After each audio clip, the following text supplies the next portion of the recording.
دوستو، آج جس روحانی شخصیت کا ہم تذکرہ کریں گے وہ بزرگ ہستی ہندوستان کے بے تاج بادشاہ ہیں اور جن کو دنیا سلطان الہند خواجہ غریب نواز رحمۃ اللہ علیہ کے نام سے جانتی ہے۔ سب سے پہلے اول و آخر تین مرتبہ درود پاک پڑھ لیں اور ایک مرتبہ سورہ فاتحہ اور 3 مرتبہ سورہ اخلاص پڑھ کر سلطان الہند حضرت خواجہ معین الدین چشتی اجمیری المعروف خواجہ غریب نواز رحمۃ اللہ علیہ کی بارگاہ میں تحفتاً پیش کر دیں اور تمام امت مسلمہ کو بھی شامل ثواب کر لیں۔ دوستو، اس ویڈیو میں سلطان الہند خواجہ غریب نواز رحمۃ اللہ علیہ کی بہت ہی خوبصورت اور مشہور زمانہ 3 کرامات بیان کی جائیں گی۔ حضرت سفیان بن عیینہ علیہ رحمہ فرماتے ہیں، جس کا مفہوم ہے کہ جہاں پر اللہ تعالیٰ کے نیک بندوں کا ذکر ہوتا ہے وہاں اللہ تعالیٰ کی رحمتوں کا نزول ہوتا ہے۔ تو سمجھ لیجئے کہ جب تک آپ ویڈیو سنتے رہیں گے یا مکمل سنیں گے تو اللہ تعالیٰ کی رحمتوں کے سائے میں رہیں گے۔ اور ویسے بھی ہمیں اپنی قسمت پر ناز کرنا چاہیے کہ ہم کتنی عظیم ہستیوں کے ماننے والے ہیں اور ہمارا تعلق کتنی عظیم ہستیوں سے ہے، اور اگر تعلق نہیں بھی تھا تو بنا لینا چاہیے۔ اس طرح کہ ہمیں ان کی زندگیوں کا مطالعہ کرنا چاہیے اور ان بزرگان دین کے نقش قدم پر چل کر زندگی بسر کرنے کی کوشش کرنی چاہیے۔ کرامات بیان کرنے سے پہلے عرض ہے کہ اگر آپ نے ابھی تک ہمارا چینل سبسکرائب نہیں کیا تو ویڈیو کے نیچے دیے گئے لال رنگ کے بٹن کو دبا دیں اور ساتھ ہی ساتھ بیل کے بٹن کو بھی دبائیں تاکہ آپ ہمارے سبسکرائبر بن جائیں اور آپ کو ہماری نئی آنے والی ویڈیوز کا نوٹیفیکیشن بھی بآسانی مل جایا کرے۔ تو آئیے سلطان الہند حضرت خواجہ غریب نواز حسن سنجری اجمیری رحمۃ اللہ علیہ کی 3 کرامتیں سننے کی سعادت حاصل کرتے ہیں۔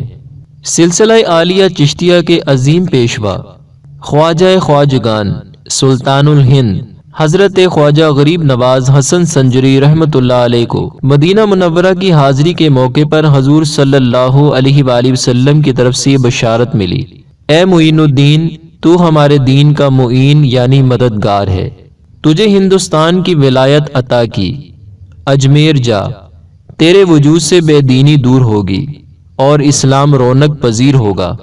چنانچہ سلطان الہند خواجہ غریب نواز رحمۃ اللہ علیہ اجمیر شریف تشریف لائے اور آپ رحمۃ اللہ علیہ کی مسائی جمیلہ سے لوگ جوک در جوک حلقہ بگوش اسلام ہونے لگے۔ وہاں کے کافر بادشاہ پرتھوی راج کو اس سے بڑی تشویش ہونے لگی، چنانچہ اس نے اپنے یہاں کے سب سے خطرناک اور خوفناک جادوگر اجے پال جوگی کو سرکار خواجہ غریب نواز رحمۃ اللہ علیہ کے مقابلے کے لیے تیار کیا۔ اجے پال جوگی اپنے چیلوں کی جماعت لے کر خواجہ صاحب کے پاس پہنچ گیا۔ مسلمانوں کا اضطراب دیکھ کر خواجہ صاحب نے ان کے گرد ایک حصار کھینچ دیا اور حکم فرمایا کہ کوئی مسلمان اس دائرے سے باہر نہ نکلے۔ ادھر جادوگروں نے جادو کے زور سے پانی، آگ اور پتھر برسانے شروع کر دیے، مگر یہ سارے وار حصار کے قریب آ کر بیکار ہو جاتے۔ اب انہوں نے ایسا جادو کیا کہ ہزاروں سانپ پہاڑوں سے اتر کر خواجہ صاحب اور مسلمانوں کی طرف لپکنے لگے، مگر جو ہی وہ حصار کے قریب آتے مر جاتے۔ جب چیلے ناکام ہو گئے تو خود ان کا گرو خوفناک جادوگر اجے پال جوگی جادو کے ذریعے طرح طرح کے شعبدے دکھانے لگا، مگر حصار کے قریب جاتے ہی سب کچھ غائب ہو جاتا۔ جب اس کا کوئی بس نہ چلا تو وہ بپھر گیا اور غصے سے پیچ و تاب کھاتے ہوئے اس نے اپنا مرگ چھالا یعنی ہرنی کا چمڑا بالوں والا ہوا میں اچھالا اور کود کر اس پر جا بیٹھا اور اڑتا ہوا یکدم بلند ہو گیا۔ مسلمان گھبرا گئے کہ نہ جانے اب اوپر سے کیا آفت برپا کرے گا، مگر حضرت خواجہ غریب نواز رحمۃ اللہ علیہ اس کی حرکت پر مسکرا رہے تھے۔ آپ نے اپنی نالین مبارکہ یعنی اپنے جوتوں کو اشارہ کیا، حکم پاتے ہی وہ بھی تیزی کے ساتھ اڑتی ہوئی جادوگر کے تعاقب میں روانہ ہوئیں اور دیکھتے ہی دیکھتے اوپر پہنچ گئیں اور اس کے سر پر تڑا تڑ پڑنے لگی۔ ہر ضرب میں وہ نیچے اتر رہا تھا، یہاں تک کہ عاجز ہو کر اترا اور حضرت خواجہ غریب نواز رحمۃ اللہ علیہ کے قدموں پر گر پڑا اور سچے دل سے توبہ کی اور مسلمان ہو گیا۔ دوستو، آپ رحمۃ اللہ علیہ نے ان کا اسلامی نام عبداللہ رکھا اور وہ خواجہ صاحب کی نظر فیض اثر سے ولایت کے اعلیٰ مقام پر فائز ہو کر عبداللہ بیابانی کے نام سے مشہور ہو گئے۔ آپ رحمۃ اللہ علیہ کی دوسری کرامت بھی بڑی دلچسپ ہے۔ چنانچہ حضرت خواجہ غریب نواز رحمۃ اللہ علیہ جب اجمیر شریف تشریف لائے تو اولاً ایک پیپل کے درخت کے نیچے تشریف فرما ہوئے۔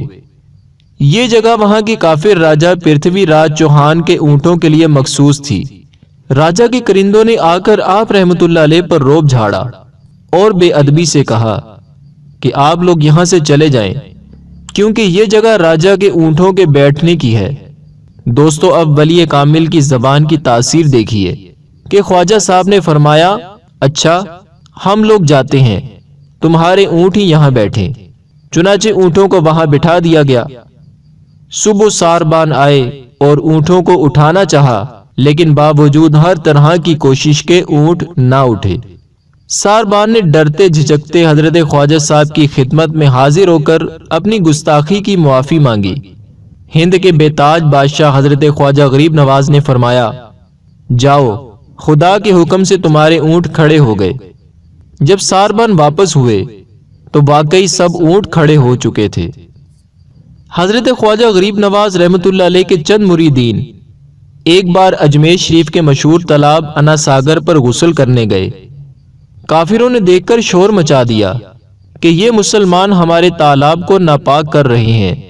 چنانچہ وہ حضرات لوٹ گئے اور جا کر سارا ماجرا خواجہ صاحب کی خدمت میں عرض کیا۔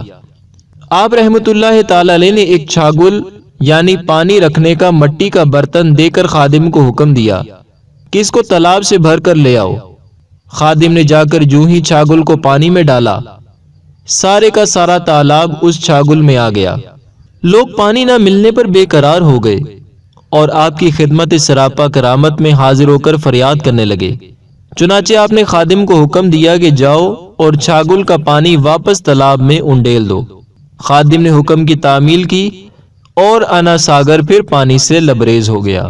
دوستو، ابھی آپ نے خواجہ غریب نواز رحمۃ اللہ علیہ کی 3 کرامتیں سنی۔ اگر ہم غور کریں تو پتہ چلے گا کہ خواجہ غریب نواز رحمۃ اللہ علیہ جب حضرت علی بن عثمان حجویری المعروف داتا گنج بخش رحمۃ اللہ علیہ کے مزاج شریف پر لاہور تشریف لائے اور چلہ کشی کی، جب واپس جانے لگے تو داتا حضور کے فیضان کا تذکرہ اپنے اشعار میں یوں کیا، گنج بخش فیض عالم مظہر نور خدا، نا کسارا پیر کامل کاملا را رہنما۔ اور دنیا گواہ ہے کہ حضرت خواجہ غریب نواز رحمۃ اللہ علیہ نے 90 لاکھ کو مسلمان کر دیا۔ دعا ہے کہ اللہ تعالیٰ ان بزرگان دین کے نقش قدم پر چلنے کی توفیق عطا فرمائے اور ان اللہ والوں کی محبت کو ہمارے لیے ذریعہ نجات بنائے، آمین۔ دوستو، اگر آپ کو ہماری یہ ویڈیو پسند آئی ہے تو اس ویڈیو کو لائک ضرور کریں، اپنے دوستوں کے ساتھ شیئر کریں۔ ویڈیو کے نیچے لال رنگ کے بٹن کو دبا کر ہمارے چینل کو سبسکرائب کریں اور ساتھ ہی ساتھ بیل کے بٹن کو بھی دبائیں تاکہ آپ ہماری نئی آنے والی ویڈیو سے باخبر رہیں۔ دوستو، ویڈیو دیکھنے کا شکریہ۔ اپنا بہت سا خیال رکھیے گا۔ فی امان اللہ۔